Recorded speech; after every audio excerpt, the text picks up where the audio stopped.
Soyez les bienvenus à ce rendez-vous d'information. Voici les titres sommaires de cette édition. De nouvelles mesures régissent les déplacements par voie aérienne, dépistage Covid-19 et tests de réaction de polymérisation en chaîne obligatoire pour les voyageurs au départ et à l'arrivée des aéroports ivoiriens. Une décision du Conseil des ministres qui s'est tenue ce jour. Il a aussi été adopté au cours de cette réunion l'institution d'une journée nationale du pardon et du souvenir. Et après 60 ans d'indépendance, l'aviation civile est l'une des fiertés de la Côte d'Ivoire. Le secteur se porte bien et est en pleine explosion. Des progrès réels qui font flotter le drapeau national dans les airs et nous vous présentons ce soir dans ce reportage exclusif ces progrès. Le Liban reçoit l'aide de la communauté internationale après la double explosion dans le port de Beyrouth, la capitale. Le récent bilan fait état de 135 morts et près de 5000 blessés. Bienvenue dans ce 23h. Le président de la République, son Excellence M. Alassane Ouattara, a adressé ce jour des lettres de félicitations à l'occasion de la célébration de la fête nationale de plusieurs pays. Il s'agit des présidents de la République d'Indonésie, son Excellence M. Joko Widodo, de la République de Singapour, son Excellence Mme Halima Yacob, et la République islamique d'Afghanistan, son Excellence M. Mohamed Ashraf Ghani, au roi de la Fédération de Malaisie, Sa Majesté Abdoulaye Ahmad Shah, et du gouverneur général des îles Cook, son Excellence M. Tom Masters. À tous, le président Alassane Ouattara a formulé des vœux de santé et de bonheur et a assuré de sa disponibilité à renforcer les liens d'amitié et de coopération entre ces différents pays et la Côte d'Ivoire. Un conseil des ministres s'est tenu ce mercredi en Côte d'Ivoire. Les membres du gouvernement ont tablé sur plusieurs sujets d'intérêt. On peut déjà retenir sur le plan sanitaire l'adoption de mesures à respecter par les voyageurs au départ et à l'arrivée des aéroports ivoiriens, décision de répression des actes d'exportation frauduleux des matières premières agricoles et l'institution d'une journée nationale du pardon et du souvenir. Elle aura lieu les 16 décembre de chaque année, une première en Côte d'Ivoire. Le compte-rendu de ce conseil est avec Jérôme Kofi Aboula. Le Conseil des ministres ce mercredi 5 août 2020 au palais présidentiel. Comme d'habitude, à cette occasion, plusieurs mesures ont été prises. Au nombre de celles-ci, on retient en prime l'ordonnance adoptée par le Conseil relativement à la répression de la commercialisation et de l'exportation illicite des produits agricoles. Cette ordonnance met en place un dispositif spécial en vue d'éradiquer le phénomène d'exportation frauduleuse des matières premières agricoles, notamment de l'anacarde. Elle prévoit à cet effet la confiscation et la vente immédiate des produits saisis ainsi que des moyens de transport selon la procédure judiciaire simplifiée. Comme autre mesure, au cours de cette réunion, le décret qui institue la Journée nationale du pardon et du souvenir et qui va se dérouler tous les 16 décembre à compter de cette année. La commémoration de la Journée nationale du pardon et du souvenir se déroulera le 16 décembre de chaque année, en souvenir de la journée du 16 décembre 2010, au cours de laquelle des affrontements entre militants et sympathisants des deux candidats du deuxième tour de l'élection présidentielle ont fait de nombreuses victimes devant le siège de la radio-télévision ivoirienne RTI. L'institution de cette journée spéciale est une exhortation de l'ensemble des Ivoiriens et des habitants de la Côte d'Ivoire au pardon réciproque afin d'honorer sans discrimination la mémoire de toutes les victimes des différentes crises survenues dans notre pays, de façon à nous préserver contre la répétition de ce passé douloureux. Ce Conseil des ministres, on peut le dire, en est le premier pour Ahmed Bakayoko en tant que Premier ministre, le nouveau chef du gouvernement pour rendre hommage à l'ex-premier ministre Feu Amadou Gon Coulibaly indique vouloir s'inscrire dans la continuité des actions de son prédécesseur. Excellence, Monsieur le Président de la République, il vous a plu le jeudi 30 juillet 2020 de me nommer aux hautes fonctions de Premier ministre, chef du gouvernement, ministre de la Défense, suite au rappel à Dieu de notre très regretté, le Premier ministre Amadou Gon Coulibaly. Je voudrais, avant tout propos, saluer la mémoire de mon illustre prédécesseur, mon illustre aîné, le Premier ministre Amadou Gon Coulibaly, dont l'ombre plane dans cette salle du Conseil où il nous a si souvent fait partager sa passion et son amour pour la Côte d'Ivoire. Oui, le Premier ministre Amadou Gon Coulibaly est irremplaçable dans nos cœurs et dans nos esprits pour la qualité et la chaleur des relations humaines qu'il a entretenues avec chacune et chacun de nous. Il nous a également tous édifiés par la loyauté et la compétence avec lesquelles il a servi son pays, la Côte d'Ivoire. Les valeurs incarnées par le Premier ministre Amadou Gon Coulibaly inspireront fortement notre action. Le président de la République, Alassane Ouattara, pour sa part, s'est dit très confiant en rappelant toutefois que le travail doit toujours être de mise pour permettre à la Côte d'Ivoire d'aller de l'avant. Je suis confiant qu'avec cette équipe dirigée par le Premier ministre Ahmed Bakayoko, chef du gouvernement, ministre de la Défense, que le gouvernement continuera avec la même efficacité et le même objectif de tout faire pour que ce que nous avons promis à nos concitoyens soit réalisé. C'est vrai que nous sommes dans une année électorale, mais cela ne doit pas nous divertir par rapport aux objectifs que nous nous sommes fixés. Ce qui importe, c'est le bien-être des Ivoiriens. Et je sais que je peux compter sur chacune et chacun de vous dans vos secteurs respectifs pour continuer l'excellent travail que vous faites. Le chef de l'État a aussi encouragé le nouveau Premier ministre Ahmed Bakayoko et l'équipe dont il est désormais le chef à œuvrer dans l'union et la concorde pour la mission qui est la leur. Et pour information à propos du calendrier du président de la République, selon le Conseil des ministres, le président Alassane Ouattara va effectuer une visite d'État dans le Morono du 9 au 12 septembre prochain.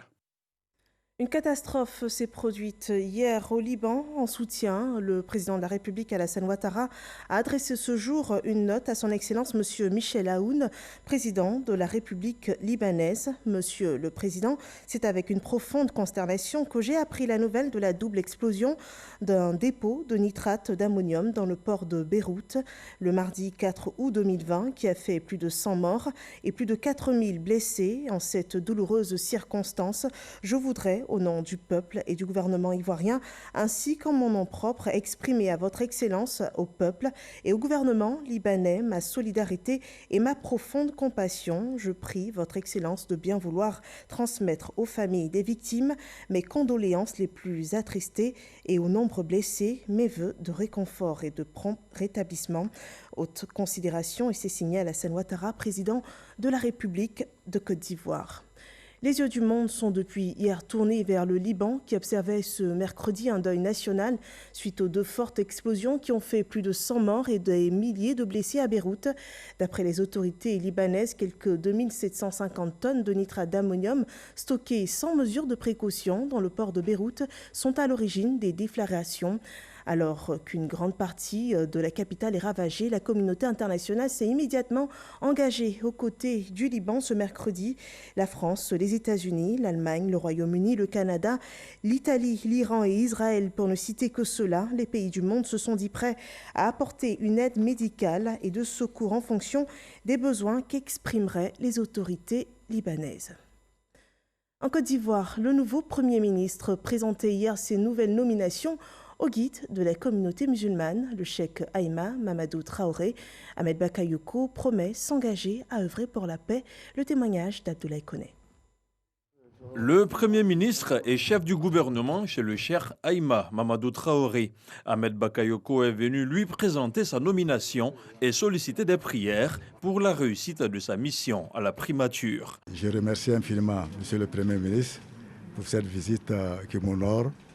Et j'ai prié Allah subhanahu wa ta'ala afin qu'il le garde longtemps et avec beaucoup de santé et que la confiance que le président a placée sur lui, et cette confiance se renforce davantage. et que Allah subhanahu wa ta'ala guide ses pas et couronne de succès tout ce qu'il entreprendra dans le cadre de cette nouvelle mission. Une mission que le Premier ministre place sous le signe de la continuité, de l'approfondissement de l'action gouvernementale, mais surtout de la paix en Côte d'Ivoire. Nous comptons engager des actions fortes pour que l'ensemble des Ivoiriens se retrouvent dans la paix. Nous avons un beau pays, nous avons connu une situation très grave par le passé et notre responsabilité, c'est de veiller à ce que, par la grâce des prières des guides religieux, nous puissions agir dans le sens de la cohésion sociale, de la paix, du grand rassemblement des Ivoiriens. La Côte d'Ivoire est une, elle est indivisible, et il nous faut raison garder et regarder ce qui est essentiel.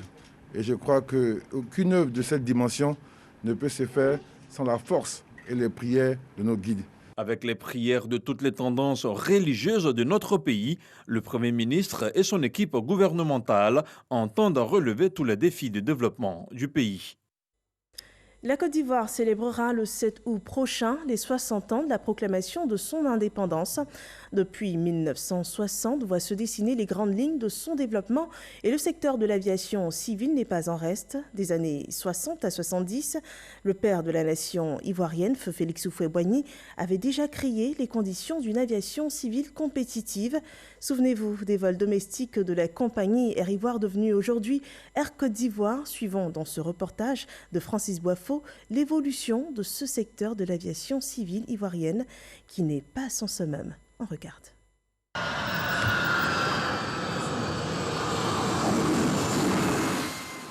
Beaucoup se souviennent encore de ces mouvements d'aéronefs, des Fokker 27 et 28 sur toute l'étendue du territoire national dans les années 70 en Côte d'Ivoire. À destination de Boaké, Korogo, de bien vouloir se présenter en salle de départ pour embarquement immédiat. L'aviation civile était portée par la compagnie Air Ivoire. Nous sommes allés à la rencontre du premier directeur général de cette compagnie nationale, aujourd'hui président du conseil d'administration d'Air Côte d'Ivoire. En 70, quand je suis arrivé, il y avait des avions donc, de type DC-3, c'est-à-dire des avions qui avaient fait la guerre de Corée. Donc très rapidement, le président Houphouët-Boigny a fait acheter pour l'armée de l'air des avions à l'époque très nouveaux, c'est-à-dire des Fokker 27 et des Fokker 28. Et ensuite, il s'est rendu compte rapidement que ces avions pouvaient être utilisés dans le cadre de l'aviation civile. Donc à partir de 1979, c'est-à-dire quelques années après, nous voilà, en tant que militaires, à travailler dans l'aviation civile, c'est-à-dire faire des vols domestiques. La Côte d'Ivoire était le premier pays donc, dans l'Afrique de l'Ouest à avoir une compagnie vraiment digne de ce nom. Entre 1974 et 1994, la Côte d'Ivoire faisait la fierté de la sous-région en matière d'aviation civile. L'ancien pilote de feu Félix Houphouët-Boigny raconte. L'aéroport Félix Houphouët-Boigny, c'était vraiment l'aéroport international. Ensuite est venu l'aéroport de Yamoussoukro, parce que Yamoussoukro étant devenu la capitale, donc recevait les chefs d'État qui venaient là-bas sur les pistes bitumées. Et puis ensuite, il y a eu Boaké, parce que Boaké a bénéficié d'une grande piste bitumée parce qu'il y a eu l'avènement de la création de la base aérienne de Boaké, avec des Alpha Jet. Avec la formation que nous avons donnée à nos frères, je peux dire à partir de 1975, la plupart des pilotes de Air Ivoire à l'époque, à commencer même par l'armée de l'air, étaient des Ivoiriens. Comme encore une fois, nous fûmes les premiers à mettre des pilotes ivoiriens dans les avions. La Côte d'Ivoire a toujours eu une aviation civile dynamique, selon l'ancien directeur des opérations en vol de la défunte Air Afrique, aujourd'hui directeur général de l'Autorité nationale de l'aviation civile de Côte d'Ivoire. Vous vous souviendrez que la compagnie Air Afrique a été créée en 1961 et que c'est à Abidjan qui était installé le siège de cette compagnie. Les avions étaient immatriculés en Côte d'Ivoire et donc gérés par l'aviation civile ivoirienne, ce qui a créé une activité intéressante pour le pays dans le domaine de l'aérien. À l'époque, l'aviation civile s'est employée à former les premiers cadres pilotes, les premiers cadres ingénieurs pour assumer cette mission de supervision de la compagnie Air Afrique. Après la disparition d'Air Afrique en 2002, l'État de Côte d'Ivoire tente de réorganiser le secteur en faisant appel à des compagnies privées. Mais ce n'est qu'à partir de 2012 que l'aviation civile va se développer. Je me souviens encore, quand le président Alassane était au Golfe, déjà il avait pensé à créer une grande aviation. Et c'est ainsi que j'ai eu pour mission de créer Air Côte d'Ivoire que vous connaissez. Je peux vous dire qu'aujourd'hui, Air Côte d'Ivoire représente 52% de tout le trafic de l'Afrique de l'Ouest et de l'Afrique centrale. Je pense qu'on lui doit cette mission-là qu'il nous a confiée. Et toutes les entités, tous les acteurs du secteur ont accompagné ce mouvement, notamment Aéria, qui a donc fait des efforts pour accompagner ce mouvement parce que le trafic augmentait. Il fallait que l'aérogare soit adapté, il fallait que les parkings avions soient adaptés, des extensions puissent faire. L'assistance en escale a été concédée à un vrai handleur, ce qui a permis de moderniser tous les équipements d'assistance en escale. Et de son côté, la SECNA a investi. La SECNA est passée du contrôle normal à la surveillance radar, puis au contrôle radar. La sûreté a été concédée à Avisécure, mais sous la supervision de l'ANAC. La Côte d'Ivoire est désormais l'une des plateformes aéroportuaires les plus dynamiques de la sous-région et en Afrique. Le dernier audit réalisé de l'OACI en Côte d'Ivoire a donné un taux de satisfaction de 82%. En 2011, nous étions à un taux de 42%. Nous avons certifié l'aéroport de l'Abidjan avec Aéria. La Côte d'Ivoire est aujourd'hui membre du conseil de l'OACI. La Côte d'Ivoire est aujourd'hui membre, par nos experts, est membre de la commission de la navigation aérienne, qui est la plus grande commission technique de l'OACI. La Côte d'Ivoire est membre du panel de sûreté de l'OACI. Le président de la République, son Excellence M. Alassane Ouattara, a impulsé donc toutes ces actions parce qu'il avait la volonté d'avoir une aviation civile performante. Et nous avons suivi ces instructions. C'est par les moyens qu'il a mis à notre disposition que nous avons pu obtenir ces résultats-là, aussi bien Air Côte d'Ivoire qu'Aéria et que nous-mêmes, aviation civile. 60 ans après l'indépendance, l'aviation civile ivoirienne enregistre une compagnie nationale Air Côte d'Ivoire avec 5 destinations domestiques et 20 sous-régionales, une trentaine de compagnies commerciales avec des vols directs aux États-Unis d'Amérique, des pistes modernisées, environ 2 200 000 passagers en 2018 et une amélioration des conditions de sûreté et de sécurité grâce à l'ANAC. L'aviation civile ivoirienne n'a pas fini de faire valoir le drapeau national dans les airs. Et s'il y a un symbole auquel s'identifie aussi chaque Ivoirien, c'est bien l'abidjanaise, enseignée dès les petites classes des écoles. Elle est exécutée par l'ensemble de la société ivoirienne lors d'occasions solennelles ou de célébrations officielles. Mais connaissons-nous son histoire?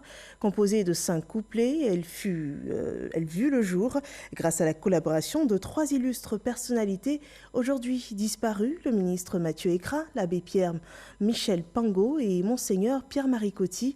Intéressons-nous d'ailleurs à la contribution de ce dernier dans l'élaboration de l'abidjanaise, notre hymne national. Plus de 60 années de sacerdoce. Monseigneur Pierre-Marie Coty est décédé le 17 juillet dernier à l'âge de 93 ans.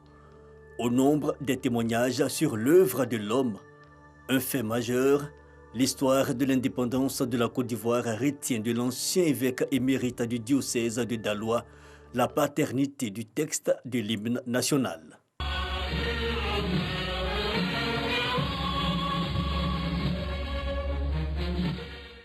Pour mieux comprendre, remontons le temps. Avril 1960, la Côte d'Ivoire se prépare à la proclamation de son indépendance. La question de la composition d'un hymne urge. Ils sont plusieurs à proposer des textes et des notes musicales. L'abbé Pierre Michel Pango, compositeur de la messe des lagunes jouée lors du jubilé d'argent de l'église, avait déjà attiré l'attention de Félix Houphouët-Boigny, ministre dans le gouvernement français à l'époque et futur président. Mais le curé n'est pas intéressé. Hucher Assoin, un collaborateur de Félix Houphouët-Boigny, est envoyé pour le convaincre. Ce dernier obtient l'accord du père Pango qui composera la musique. Hucher Assoin, pour les paroles, lui recommande un autre curé, l'abbé Pierre-Marie Coty, prêtre depuis 5 ans et excellent parolier. Leur proposition est retenue, mais un problème survient et cela est raconté par Monseigneur Coty lui-même au cours d'un entretien télévisé. Avant le jour de la proclamation, déjà, je crois 2 ou 3 jours avant, un papier sort, une espèce de brochure, quoi, où on nous présente l'hymne national. Et l'hymne national qui nous a présenté, ce n'est plus l'abbé Pango et l'abbé Pierre-Marie Coty, mais on reconnaît à Pango, auteur de la musique, mais les paroles, c'est écrit « Paroles d'Éclat Mathieu » avec la collaboration de Joachim Bonny et de Pierre-Marie Coty. C'était pas la vérité. C'était pas la vérité. Mais l'injustice est réparée depuis. En 2013, l'année du décès du compositeur de la musique, l'abbé Pierre-Michel Pango, le président de la République, Alassane Ouattara, honore sa mémoire et réhabilite le travail de Monseigneur Pierre-Marie Coty. Tous les deux sont décorés dans l'ordre du mérite national au grade de commandeur.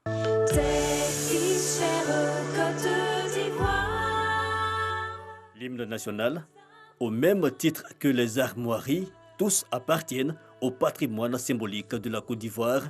Ses concepteurs ne sont plus de ce monde, mais pour leur famille, la fierté demeure. Nous nous sommes rendus à Anyama-Djamé, à la cour familiale. On prépare les obsèques de Monseigneur Coty. Sa petite sœur, la Benjamine de l'évêque, et son neveu témoignent. Lorsque l'État leur a rendu hommage, ça a été vraiment une grande fierté pour moi. Et à cette occasion, il y a un boulevard qui porte son nom d'Anyama, Carrefour d'Anyama au feu, jusqu'à Saint-Michel, qui est le boulevard Pierre-Marie Coty. Personnellement, comme il le disait souvent, ce n'était ni gloire ni honneur qu'il recherchait, mais juste la vérité qu'on devait pouvoir rétablir. Homme de foi et de conviction, Monseigneur Pierre-Marie Coty laisse un texte à la nation, son héritage pour la postérité. Les paroles sonnent comme un appel à l'unité, mais aussi à la cohésion. La bidjanaise, la partition musicale par chœur à 7 voix mixtes et libellée en sol majeur aura connu, certes un réaménagement, mais ne perd pas pour autant la profondeur de son discours patriotique et unificateur. Elle suscite toujours autant d'émotions.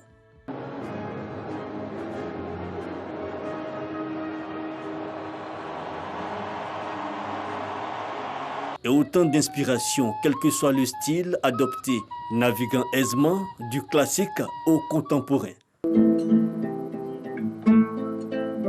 En somme, la bidjanaise, une cinquantaine de dialectes y retrouvent des similarités. De la fierté sénoufo,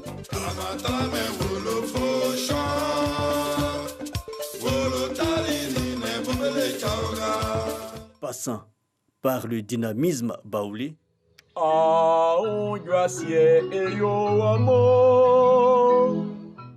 ou la créativité d'Ida,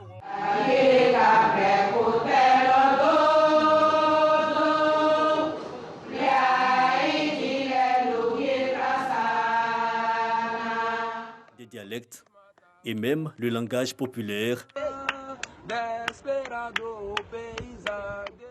Tous s'y retrouvent, unis autour des couleurs nationales, portées par ce fameux chant et ces paroles écrites en 3 jours par Monseigneur Pierre-Marie Coty. Fiers artisans de ta grandeur, tous rassemblés et pour ta gloire, te bâtiront dans le bonheur.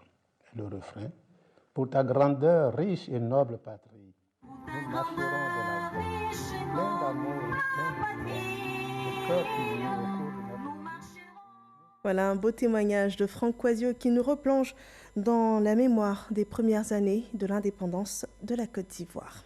Nous poursuivons avec ce communiqué du ministère de l'Emploi et de la Protection civile qui porte à la connaissance des populations vivant en Côte d'Ivoire que le vendredi 7 août 2020, jour de la fête nationale, est déclaré jour férié, chômé et payé sur toute l'étendue du territoire national pour les signataires de la Convention collective interprofessionnelle du 20 juillet 1977 et conformément aux dispositions de l'article 65 de la dite Convention, le samedi 8 août 2020, le lendemain de la fête nationale est déclaré jour férié et chômé. C'est signé du ministre Pascal Abina. Les professionnels des médias ivoiriens sont invités à étudier et s'approprier les textes de loi régissant leur secteur. Un atelier a été initié dans ce cadre par le ministère de la Communication et des Médias. Des précisions sur le sujet sont données par Issa Chunoyeo. Une rencontre entre professionnels pour vulgariser et s'approprier des textes majeurs du secteur de la presse et des médias. Une initiative du ministère de la Communication et des Médias. Ces grandes avancées enregistrées ces dernières années, notamment depuis 2018, ont été impulsées par des réflexions inclusives, initiées s'inscrivant dans le document cadre de la politique nationale de communication et des médias, PONACOM 2019-2023. La PONACOM 2019-2023 a établi le diagnostic de la situation de la communication et des médias en Côte d'Ivoire. Selon le ministre Sidi Timoko Touré, le secteur de la communication et des médias est important pour la Côte d'Ivoire. Pour ce faire, il insiste sur les nombreux investissements faits par le gouvernement pour rendre le secteur viable. Au niveau du développement de la presse, l'aide de l'État a été revue à la hausse en perspective de l'élargissement des missions du Fonds de soutien au développement de la presse FSDP pour la prise en compte des médias audiovisuels et numériques ainsi que la prise en compte des questions du genre. Ainsi, le budget du FSDP, qui était de 1,8 milliard de francs CFA en 2019, est passé à 2,6 milliards de francs CFA en 2020, soit une hausse de près de 1 milliard de francs CFA. Cette rencontre qui s'achève ce jeudi 6 août 2020 est une aubaine pour les professionnels de la communication et des médias. Ils entendent faire le bilan de la réglementation de ce secteur et à mieux connaître ces textes. À présent, l'information politique de ce journal. Il s'est ouvert ce 5 août la phase du contentieux de la liste électorale provisoire. Cette étape, la CEI l'a préparée en informant les partis politiques. À Abangourou, il a été clarifié la démarche à suivre pour les éventuelles réclamations ainsi que le mode opératoire pour le parrainage des candidats. La Côte d'Ivoire, qui prépare son prochain scrutin présidentiel, ne perd pas de vue la situation sanitaire impactée depuis plus de 5 mois par la pandémie de Covid-19.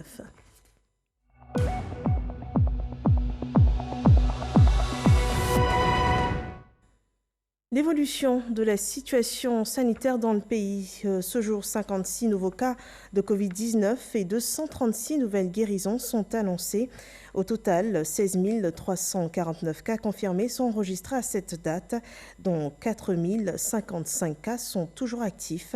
Le respect des gestes barrières reste la seule recommandation pour briser la chaîne de contamination.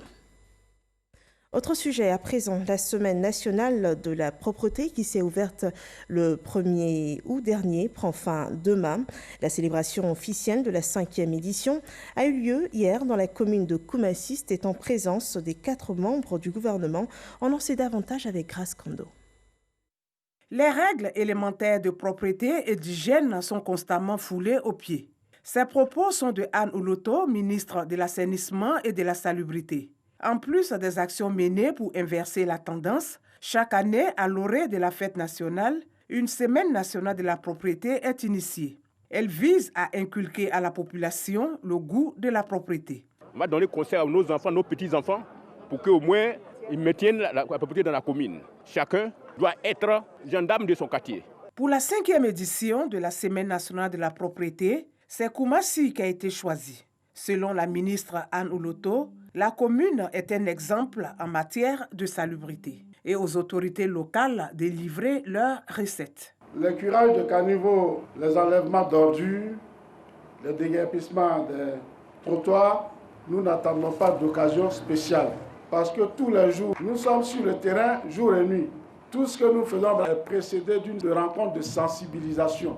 La propreté, un engagement citoyen pour la santé et le bien-être de tous, thème de cette 5e édition de la propreté.